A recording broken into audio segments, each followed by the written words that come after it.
Hello दोस्तों, मैं Lokesh sir स्वागत करता हूं आपका रोजगार पथ पर। लास्ट वीडियो में हमने डिस्कस किया था पुर्तगाली ईस्ट इंडिया कंपनी को तथा डच ईस्ट इंडिया कंपनी को। आज ये वीडियो यूरोपीय कंपनियों के आगमन की तीसरी वीडियो है, जिसमें हम इंग्लिश ईस्ट इंडिया कंपनी तथा फ्रेंच ईस्ट इंडिया कंपनी तथा कर्नाटक युद्ध के बारे में डिस्कस करेंगे। तो आइए वीडियो को शुरू करते हैं। तो जहाँ यूरोप से आने वाले विभिन्न व्यापारियों में अगर हम देखें तो सबसे ज़्यादा जो शक्तिशाली थे वो यही ब्रिटिश थे। लेकिन 1558 तक इन इंग्लैंड वासियों को भारत आने का रास्ता तक नहीं पता था। लेकिन जब 1578 में एक इंग्लैंड के नाविक जिनका नाम था सर फ्रांसिस ड्रेक, इनके द्वारा एक लिस्बन जाने वाले जहाज़ को लूट लिया जाता है, जिसमें से इन्हें भारत आने का मानचित्र मिलता है। बाद में चल करके ये इंग्लैंड वासी उसी मानचित्र के अनुसार भारत पहुंचते हैं। तो आइए अब इंग्लिश ईस्ट इंडिया कंपनी को शुरू करते हैं। तो इंग्लिश ईस्ट इंडिया का गठन सर्वप्रथम 1599 में इंग्लैंड में मर्चेंट एडवेंचर नामक दल के द्वारा हुआ था। इस दल ने इस कंपनी को the governor and company of merchants of London trading into the East Indies नाम दिया था। 1600 में ये कंपनी भारत में आती है, जब एलिजाबेथ प्रथम, जो कि ब्रिटेन की महारानी थी, इसको 15 वर्ष की व्यापार करने की अनुमति दे देती हैं पूर्वी देशों के साथ में। हालांकि इस कंपनी को, ईस्ट इंडिया कंपनी को अनुमति मिलने से पहले ब्रिटेन की महारानी एलिजाबेथ प्रथम ने 1593 में लीवेंट नामक कंपनी को भी अनुमति दे रखी थी। लेकिन ये लीवेंट नाम की कंपनी सिर्फ स्थलीय मार्ग से व्यापार कर सकती थी। लेकिन जब 31 दिसंबर 1600 को ईस्ट इंडिया कंपनी को भारत के साथ व्यापार करने की 15 वर्षों की अनुमति मिलती है, तो ये समुद्र से होने वाले व्यापारिक मार्ग के लिए होती है। इस क्रम के बाद में ये ईस्ट इंडिया कंपनी भारत में आ जाती है। तो 1603 में एलिजाबेथ की मृत्यु के पश्चात जेम्स प्रथम ब्रिटेन के सम्राट बनते हैं तथा ये जेम्स प्रथम अपने एक राजदूत को, जिसका नाम था कैप्टन हॉकिंस, इसको अकबर के नाम फरमान लेकर के भारत भेजते हैं। जब ये कैप्टन हॉकिंस 1608 में सूरत पहुंचते हैं तो इन्हें पता चलता है अब मुग़ल शासक अकबर ना होकर के जहांगीर का राज चल रहा है। तो ये सूरत से जहांगीर के दरबार आगरा पहुंचते हैं, जहां ये जहांगीर को गिफ्ट के रूप में इंग्लैंड से लाए हुए दस्ताने तथा इंग्लैंड में प्रयोग होने वाली बग्गी गिफ्ट में देते हैं, जिससे जहांगीर इनसे खुश होकर इन्हें इंग्लिश खां की उपाधि देते हैं। तो कैप्टन हॉकिंस ही थे जिन्हें इंग्लिश खां के नाम से भी जाना जाता था। ये इंग्लिश खां की उपाधि जहांगीर ने कैप्टन हॉकिंस को दी थी। अब जहांगीर इन कैप्टन हॉकिंस से इनके आने का कारण पूछते हैं, तो कैप्टन हॉकिंस बताते हैं कि हम सूरत में अपनी एक कोठी स्थापित करना चाहते हैं अथवा कारखाना लगाना चाहते हैं, जिसके लिए जहांगीर ने चाहकर भी मंजूरी देने से इनकार कर दिया, क्योंकि उस समय जहांगीर और पुर्तगालियों के बीच में बहुत अच्छे व्यापारिक संबंध चल रहे थे, जिसके कारण इन ब्रिटिशों का पुर्तगालियों के द्वारा विरोध किया गया। यही कारण बनता है कि आगे चल करके 1611 में सूरत के निकट पुर्तगाली तथा अंग्रेज़ों का युद्ध होता है स्वाली नामक स्थान पर। इस स्वाली नामक स्थान पर थॉमस बेस्ट नामक अंग्रेजी सेनापति के नेतृत्व में अंग्रेजी सेना के द्वारा पुर्तगाली सेना को पराजित कर दिया जाता है तथा इसमें अंग्रेज़ों की जीत होती है। इस जीत के पश्चात ये अपना अस्थायी कारखाना मसूलीपट्टम में 1611 में स्थापित कर देते हैं तथा इस युद्ध के बाद में जब पुर्तगाली हार जाते हैं और अंग्रेज जीत जाते हैं तो जहांगीर के द्वारा भी सूरत में कारखाना लगाने के लिए अनुमति दे दी जाती है, जिस अनुमति के चलते ये 1613 में अपना प्रथम स्थायी कारखाना सूरत में स्थापित करते हैं। अगर हम जहांगीर के दरबार में जाने वाले ब्रिटेन के दूतों को देखते हैं तो वो थे सर्वप्रथम कैप्टन हॉकिंस, जिनका जाना 1608 में जहांगीर के दरबार में हुआ था। इनके पश्चात 1615 में सर टॉमस रो जहांगीर के दरबार में पहुँचे थे। तो ये दो दूत थे जो जहांगीर के दरबार में ब्रिटेन की तरफ से पहुंचे थे कंपनी के लिए कुछ रियायत लेने के लिए।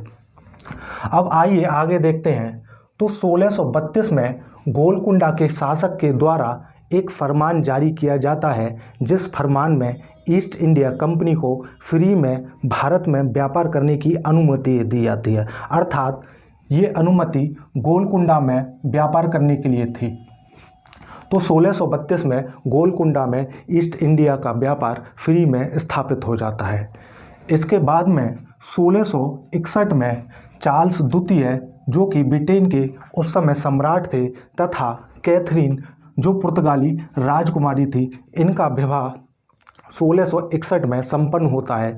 इस विवाह के दहेज के रूप में बम्बई पुर्तगालियों द्वारा ब्रिटेन के सम्राट चार्ल्स द्वितीय को सौंप दिया जाता है, जिस बम्बई को चार्ल्स द्वितीय 7 वर्ष पश्चात, अपने विवाह के 7 वर्ष पश्चात यानी कि 1668 में ईस्ट इंडिया कंपनी को 10 पाउंड वार्षिक किराए पर सौंप देते हैं।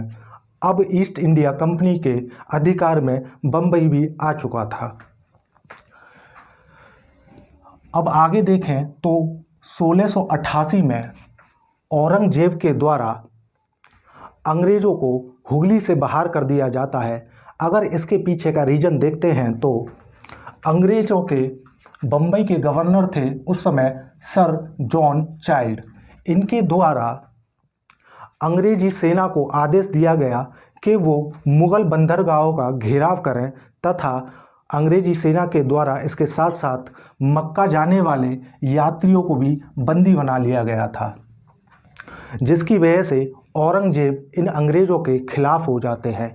एक मुख्य रीज़न औरंगजेब का इन अंग्रेज़ों के खिलाफ़ होने का ये भी था कि ये अंग्रेज़ अपने सिक्के भारत में चला रहे थे, जो कि औरंगजेब को इनके खिलाफ़ कर देते हैं। इसी क्रम में औरंगजेब आदेश देते हैं इन अंग्रेज़ों को भारत से निष्कासित करने का, जिसके क्रम में इन्हें हुगली के क्षेत्र से बाहर कर दिया जाता है। लेकिन अंग्रेज़ों के द्वारा माफ़ी मांगने से तथा कुछ जुर्माना भरने से ये अंग्रेज़ भारत में ही रुक जाते हैं।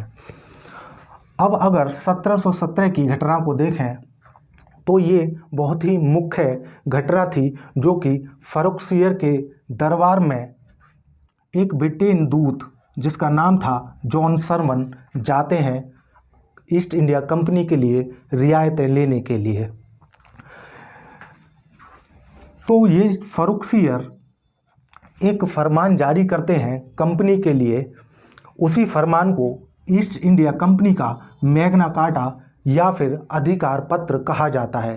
तो क्या था इस अधिकार पत्र में, आइए देखते हैं। इस अधिकार पत्र के अनुसार 3000 वार्षिक किराए पर बंगाल को ईस्ट इंडिया कंपनी को सौंप दिया जाता है। अर्थात अब ईस्ट इंडिया कंपनी साल में 3000 रुपये चुका करके बंगाल में फ्री में व्यापार कर सकती थी। इस फरमान में सूरत को भी 10,000 वार्षिक किराया दे करके सूरत को ईस्ट इंडिया कंपनी को सौंप दिया जाता है तथा जो सिक्के अंग्रेज़ों के द्वारा पहले सिर्फ बॉम्बे में चलाए जा रहे थे, उनको चलाने के लिए भी ऑल ओवर इंडिया चलाने की अनुमति दे दी जाती है फरुखसियर के द्वारा।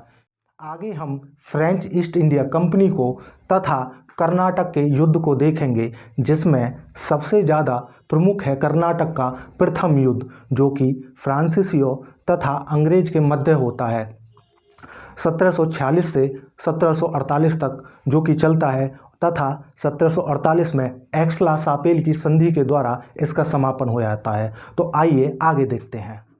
तो अभी हमने ईस्ट इंडिया के बारे में कुछ प्रमुख पॉइंटों को डिस्कस किया। अब आइए फ्रेंच ईस्ट इंडिया कंपनी को शुरू करते हैं।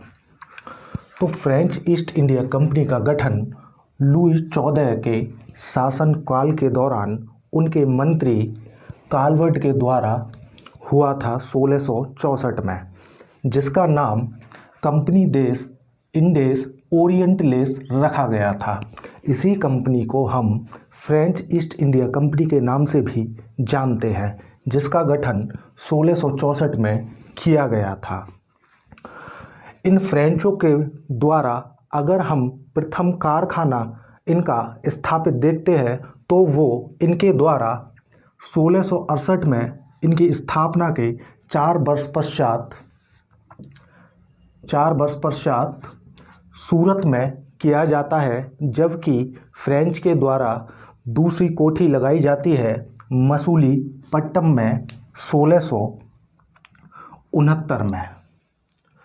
अब आगे देखें तो पुडुचेरी पर ये फ्रेंच अपना अधिकार 1673 में स्थापित कर लेते हैं, जो कि इनके अधिकार में 1954 तक बना रहता है, तथा 1674 में ये चंद्रनगर जो कि साउथ में स्थित था उस पर भी अपना अधिकार स्थापित कर लेते हैं। अब अगर अंग्रेज तथा फ्रांसीसियों के मध्य का संघर्ष देखें, जिसे कर्नाटक के प्रथम युद्ध के नाम से जाना जाता है, जो 1747 से 1748 तक अर्थात 2 वर्ष भारत में चलता है अंग्रेज तथा फ्रांसीसियों के मध्य। अगर इस युद्ध का मूल कारण देखें तो वो था ऑस्ट्रिया पर उत्तराधिकार का। ये इसका मूल कारण था, जहां ये ऑस्ट्रिया से शुरुआत होती है इस युद्ध की और कर्नाटक तक पहुंच जाता है। इस युद्ध की शुरुआत 1740 में हुई थी, लेकिन भारत में ये युद्ध 1746 में प्रारंभ होता है। अब अगर इसका भारत में होने का तात्कालिक कारण देखें तो अंग्रेजों के एक कैप्टन थे जिनका नाम था बर्नेट, जिनके नेतृत्व में अंग्रेजी सेना के द्वारा फ्रांसीसियों के कुछ जहाज़ों पर अपना अधिकार जमा लिया जाता है, जिसकी वजह से ये अंग्रेज और फ्रेंच आमने सामने आ जाते हैं। इसी युद्ध के दौरान उस समय जो कर्नाटक के नवाब थे उनका नाम था अनवरुद्दीन। ये अनवरुद्दीन अपने सेनापति महफूज खां के नेतृत्व में 10,000 भारतीयों को फ्रांसीसियों से लड़ने के लिए भेजते हैं। जब इन भारतीयों की सेना सेंट थोमे नामक स्थान पर पहुंचती है, जो कि अंडियार नदी पर स्थित था, तो इन भारतीयों का सामना फ्रांसीसियों का नेतृत्व करने वाले कैप्टन पैराडाइज से होता है, तथा इस फ्रांसीसी सेना के द्वारा इस नवाब की सेना को सेंट थोमे नामक स्थान पर हरा दिया जाता है।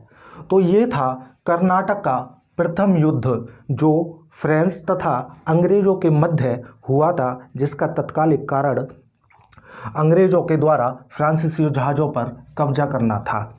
अब अगर हम कर्नाटक द्वितीय युद्ध को देखते हैं तो वो 1749 से 1754 तक अर्थात 5 वर्ष चलता है। अब अगर इसके होने का रीजन देखते हैं तो इसके होने का रीजन था हैदराबाद पर अपना उत्तराधिकार स्थापित करना, जहां इस हैदराबाद पर एक तरफ इंग्लिश अपना उत्तराधिकार जमाना चाहते थे, वहीं दूसरी ओर फ्रांसीसी इसे अपने अधिकार में लेना चाहते थे। इस युद्ध की समाप्ति पांडिचेरी की संधि के बाद में हो जाती है 1755 में। इसके बाद में कर्नाटक का तृतीय युद्ध होता है जो 1756 से 1763 तक चलता है। ये कर्नाटक का तृतीय युद्ध सर्वप्रथम यूरोप से शुरू होता है, जहां पर यूरोप और ब्रिटेन आमने सामने आ जाते हैं, लेकिन इस युद्ध का समापन पेरिस की संधि के द्वारा कर दिया जाता है, जो 1763 में होती है। तो ये थे कर्नाटक के 3 युद्ध, जिसमें से सबसे ज़्यादा प्रमुख था कर्नाटक का प्रथम युद्ध, जो अंग्रेज और फ्रांसीसियों के मध्य हुआ था। अब अगर इन फ्रांसीसियों का हम पतन देखें तो वो 1760 के वॉन्डीवार्स के युद्ध से होता है, जब अंग्रेज और फ्रांसीसी आमने सामने आ जाते हैं। इस युद्ध में अंग्रेजी सेना का नेतृत्व करता थे आयरकूट, वहीं फ्रांसीसी सेना का नेतृत्व किया था काउंट लाली ने। तो आयरकूट के नेतृत्व में अंग्रेजी सेना के द्वारा फ्रांसीसी सेना को हरा दिया जाता है तथा फ्रांसीसियों की हार होती है। इस हार के पश्चात ये फ्रांसीसी भारत से चले जाते हैं। तो आज हमने इंग्लिश ईस्ट इंडिया के बारे में कुछ प्रमुख पॉइंटों को देखा तथा फ्रांसीसी ईस्ट इंडिया कंपनी के कुछ प्रमुख चीज़ों को देखा तथा कर्नाटक युद्धों को देखा। ये कर्नाटक युद्ध 3 हुए थे, जिनमें सबसे ज़्यादा प्रमुख कर्नाटक का प्रथम युद्ध था, जो अंग्रेजी और फ्रांसीसियों के बीच में हुआ था। तो आज के लिए इतना ही। अगर आपको वीडियो पसंद आई हो तो इसे लाइक करें, चैनल को सब्सक्राइब करें। Thank you so much. मिलते हैं नेक्स्ट वीडियो में।